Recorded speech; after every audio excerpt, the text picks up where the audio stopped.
Hi friends, welcome back to my channel multitasking అమ్మాయి Telugu vlogs. So ఈరోజు video మీకు already అర్థమైపోయి ఉంటుంది. ఒక డిజైనర్ మిర్రర్ తయారు చేయబోతున్నాను. దానికి కావాల్సిన మెటీరియల్ ఇలా ఒక వుడ్ని రౌండ్ షేప్లో కట్ చేయాలి. నేను 10 ఇంచెస్ వుడ్ తీసుకున్నాను అండ్ మిర్రర్ వచ్చి 9 ఇంచెస్ తీసుకున్నాను. అండ్ దాన్ని ఫెవీ బాండ్ పెట్టి అదేంటి చెక్కకి స్టిక్ చేసేస్తున్నాను అనమాట. ఫెవీ బాండ్ ఏంటంటే గ్లాస్కి, ప్లాస్టిక్ అండ్ వుడ్కి చాలా బాగా పనిచేస్తుంది. సో అందుకని నేను అది తీసుకున్నాను. అండ్ ఇది స్టిక్ చేసేసి కొంతసేపు ఉంచిన తర్వాత మనం నెక్స్ట్ ప్రాసెస్ని స్టార్ట్ చేసేద్దాం.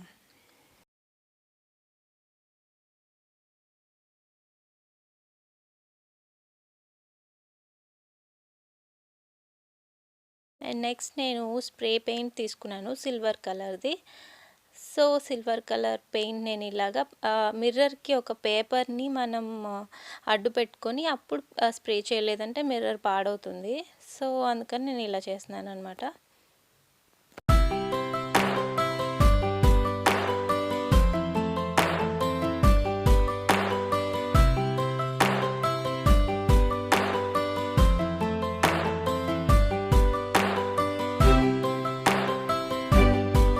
ఈ స్ప్రే పెయింట్ చేసినప్పుడు మీరు మ్యాక్సిమం బయట ఉండి చేయండి.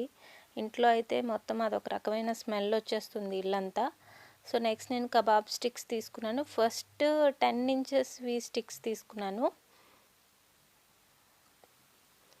సో ఇవి ఇలా నేను ర్యాండమ్గా నాకు కావాల్సిన షేప్లో పెట్టుకుంటున్నాను. నెక్స్ట్ 10 ఇంచెస్ తర్వాత 8 ఇంచెస్వి వాటి మధ్యలో పెట్టాను. అండ్ దెన్ దాని తర్వాత 5 ఇంచెస్ స్టిక్స్ తీసుకున్నాను. అవి రెండిటికి మధ్యలో ప్లేస్ చేసుకొని మనకి ఎలా అనిపిస్తే అలా అనమాట. అది ఇంకా మన క్రియేటివిటీ మీద డిపెండ్ అయి ఉంటుంది. మనకి ఎలా అనిపిస్తే అలాగా వాటిని మనం స్టిక్ చేసుకోవచ్చు గ్లూ గన్ యూస్ చేసి. గ్లూ గన్ ఏంటంటే మనకి అడ్వాంటేజ్ కొంచెం తొందరగా స్టిక్ అయిపోతుంది. గ్లూ గన్ అవైలబుల్గా లేని వాళ్ళు ఫెవికాల్ యూస్ చేసి కూడా స్టిక్ చేయొచ్చు. అది కొంచెం టైం టేకింగ్ ప్రాసెస్. బట్ మరి ఇది లేనప్పుడు మనం ఎలాగో ఫెవికాలే యూస్ చేస్తాం కాబట్టి అలా కూడా చేయొచ్చు అనమాట.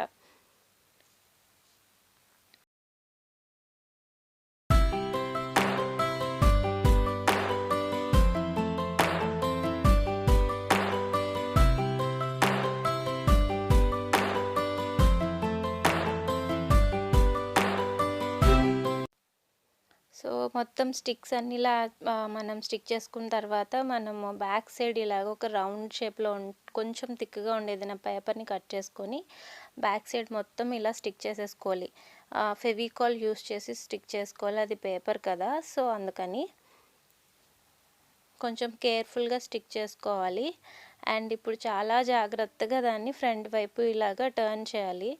లేదు చాలా కేర్ఫుల్గా ఉండాలి. ఎందుకంటే ఆ స్టిక్స్ ఒక పక్క నుంచి గుచ్చుకుంటూ ఉంటాయి. అవి విరిగిపోకుండా చాలా కేర్ఫుల్గా తిప్పాలి.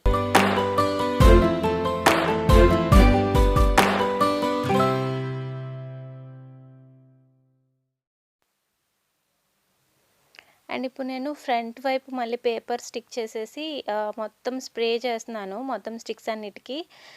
ఎందుకంటే నాకు సిల్వర్ కలర్లోనే నేను అనుకున్నాను ప్యాటర్న్. సో అందుకని నేను అలా మొత్తం అంతా సిల్వర్ కలర్ వేసేస్తున్నాను.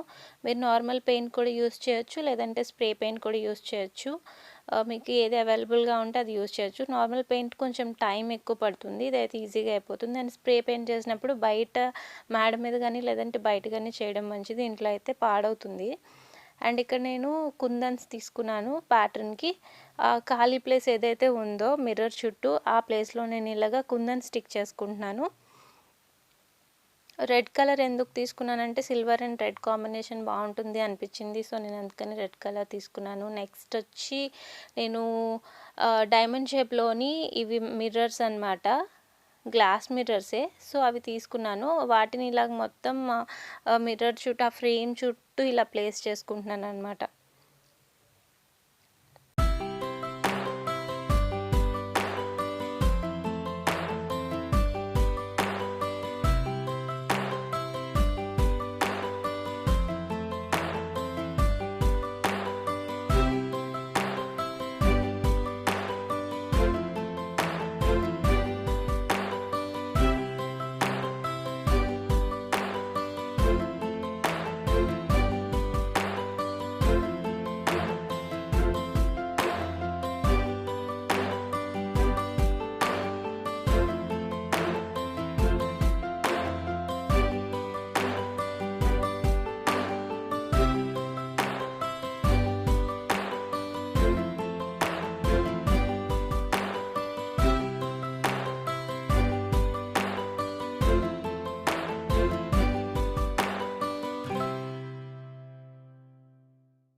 ఇంకా మన క్రియేటివిటీ మనకి ఎలా కావాలంటే అలా మిర్రర్స్‌ని, కుందన్స్‌ని ఆ స్టిక్స్ చుట్టూ ప్లేస్ చేసుకుంటూ వెళ్ళిపోవచ్చు. అండ్ కలర్స్ కొంచెం చూసుకోవాలి. మరీ పిచ్చి పిచ్చి కలర్స్ అన్నీ కలిపి యూజ్ చేసామంటే లుక్ అంతా పోతుంది కాబట్టి కొంచెం అన్నీ మ్యాచ్ అయ్యే కలర్స్ యూజ్ చేసుకుంటూ మనము ఒక ప్యాటర్న్ క్రియేట్ చేసుకుంటామనమాట. సో, ఇక్కడ నేను mainly silver and red and gold colours తీసుకున్నాను. సో, చూద్దాం ఫైనల్ లుక్ ఎలా ఉంటుందో.